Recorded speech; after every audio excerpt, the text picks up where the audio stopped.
Welcome to how to do channel. இன்றைக்கி நிறைய பேருக்கு இருக்கிற பிரச்சனை தான் உண்டு, முடி கொட்டுறது, முடி அடர்த்தியாக இல்லை, கருமையாக இல்லைன்னு. இதை எல்லாத்துக்கும் சேர்த்து ஒரு தீர்வாக நீங்கள் வீட்டிலையே தயாரிச்சுக்கிற மாதிரி ஒரு எண்ணெய் மிக சுலபமாக சொல்கிறேன் நான். இப்போ இதுக்கு தேவையான பொருட்கள் என்னென்னு பார்த்துக்கலாம். கற்பூரவள்ளி அது நம்ம சளிக்கெல்லாம் கொடுப்போம் இல்லையா, அது ஒரு 5-6 இலை. பூ ஒரு 5-6 அந்த மகரந்தத்தை எடுத்துடணும். அப்புறம் கத்தாழை ஒரு சிறிய துண்டு, சிறு சிறு துண்டுகளாக ஆக்கிக்கணும். இட்லி பூ, தெச்சி பூன்னு சொல்லுவாங்கள்ல, இல்லைன்னா இட்லி பூ, அது ஒரு கொத்து. கருவேப்பிலை 2 கைப்பிடி அளவு. வெத்தலை 2, சிறிய வெத்தலைன்னா 2, பெருசுன்னா 1 போதும்.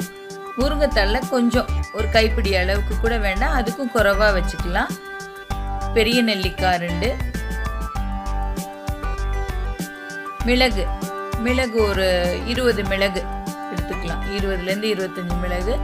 அரிசி களைஞ்ச தண்ணி, இது முக்கியம், அது வேணும், ஒரு டம்ளர். அப்புறம் ஊற வச்ச 1 ஸ்பூன் வெந்தயம். துளசி ஒரு கைப்பிடி அளவுக்கு. கரிசலாங்கண்ணி இலை அது ஒரு கைப்பிடி அளவுக்கு.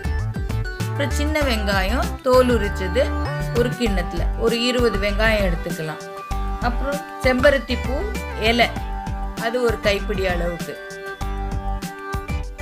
இது எல்லாத்தையும் நீங்கள் எடுத்து க்ளீன் பண்ணி வாஷ் பண்ணி வச்சுக்கோங்க.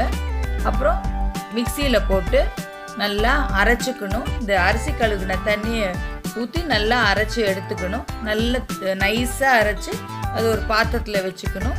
நீங்கள் நான்ஸ்டிக்கோ வேறு அலுமினியமோ யூஸ் பண்ணக்கூடாது. ஸ்டெயின்லெஸ் ஸ்டீல் பாத்திரத்தில் போட்டுட்டு நல்லா அதை கலக்கிக்கலாம். கலக்கி நீங்கள் கொதிக்க விடலாம்.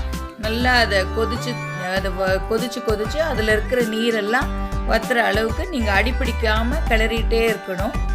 அது ஒரு 20 நிமிஷத்துக்கு ஆகும். நீங்கள் கிளறிட்டே இருந்தீங்கன்னா அதில் இருக்கிற தண்ணியெல்லாம் சிறிதாக வத்த ஆரம்பிச்சிடும். அதுக்கப்புறம் கடைசியில் இந்த நீங்கள் அரைச்சி வச்சதெல்லாம் சேர்ந்து ஒரு கூழ் போல் ஆயிடும். இந்த கலவையை நீங்கள் மிதமான தீயில வச்சு கிளறிட்டே இருக்கணும். அதில் இருக்கிற தண்ணியெல்லாம் வற்றி கொஞ்சம் ஆவியாக வரும். அது நீங்கள் அடிப்பிடிக்காமல் கிளறது ரொம்ப முக்கியம். இல்லைன்னா அடியில் தீஞ்சு போயிடும். மேலே உங்களுக்கு அப்படியே அந்த பபிள்ஸ் மாதிரி வந்துட்டே இருக்கும். அது இல்லாமல் நல்லா அடியோடு நல்லா கிளறிட்டே இருக்கணும்.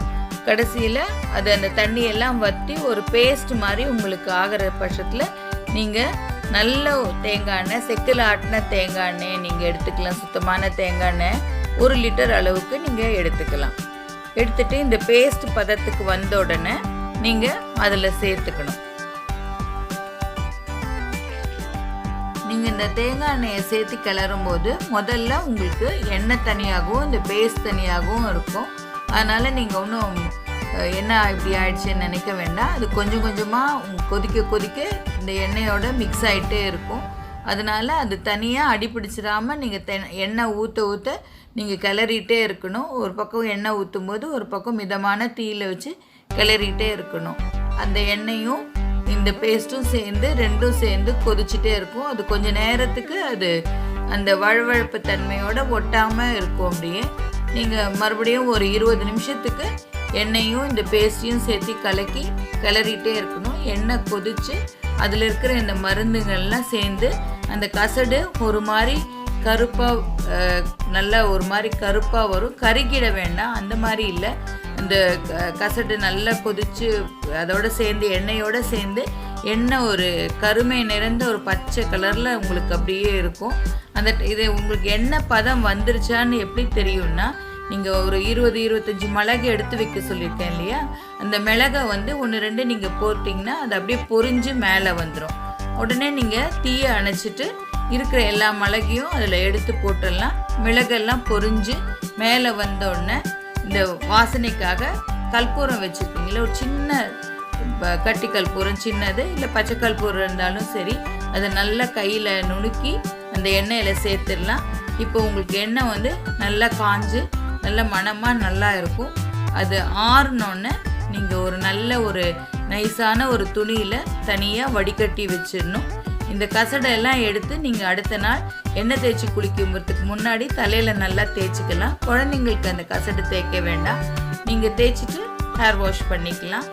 இப்போ பாருங்கள் உங்களுக்கு எண்ணெய் எப்படி வருதுன்னு, நல்லா பசுமையாக இருக்கிற மாதிரி இருக்கும். நல்லா உங்களுக்கு அந்த எண்ணெயோட கன்சிஸ்டன்சி வந்து திக்காக நல்லா இருக்கும், உங்களுக்கு மணமாகவும் இருக்கும், குளிர்ச்சியாக இருக்கும். இது நீங்கள் ஷாம்பு வாஷ் பண்ணுறதுக்கு முன்னாடி ஒரு பஞ்சை தொட்டு நல்லா வேர்க்கால்களை படுற மாதிரி நல்லா தேய்ச்சி விட்டுட்டு ஒரு அரை மணி நேரம் கழித்து ஷாம்பு வாஷ் பண்ணிங்கன்னா உங்கள் கண்ணுக்கும் குளிர்ச்சியாக இருக்கும், தலைமுடியும் நல்லா வளரும்.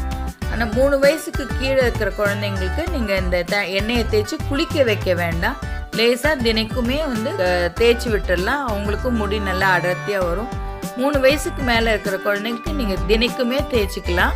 பெரியவங்களும் நல்லா தேய்ச்சிலே ஷாம்பு வாஷ் பண்ணுறதுக்கு முன்னாடி நிறைய கொஞ்சம் தேய்ச்சி குளிச்சிக்கலாம். இல்லைன்னா தினைக்குமே நீங்கள் தேய்ச்சிட்டு வந்தீங்கன்னா நல்ல டிஃப்ரென்ஸ் உங்களுக்கு பார்ப்பீங்க.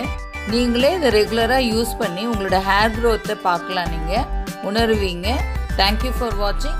கைண்ட்லி கமெண்ட் பண்ணுங்கள், ஷேர் பண்ணுங்கள். தேங்க்யூ. மறக்காமல் சப்ஸ்கிரைப் பண்ணிவிடுங்க. தேங்க்யூ ஃபார் வாட்சிங்.